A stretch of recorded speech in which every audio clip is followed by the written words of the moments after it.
Manajemen Sriwijaya FC terus memantau kondisi pemainnya meski saat ini tengah diliburkan karena merebaknya pandemi COVID-19.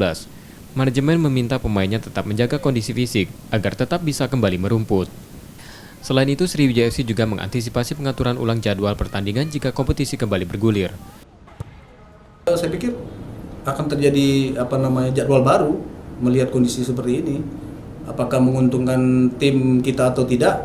Ya saya belum bisa mengatakan, tapi sebenarnya jadwal yang sudah ada kemarin artinya sudah kita prepare, kita jaga, kita buat semacam strategi untuk di mana kita ngambil poin, di mana kita harus mempertahankan poin satu mungkin away, atau di mana kita harus strategi itu sudah kita buat. Tapi dengan perubahan jadwal ini tentu ada pengulangan strategi baru yang akan dilakukan para coach dan kita manajemen. Namun jika kompetisi dihentikan total, manajemen Sriwijaya FC tetap mendukung PSSI untuk menggelar turnamen pengganti kompetisi. Nur Muhammad, Kompas TV, Palembang.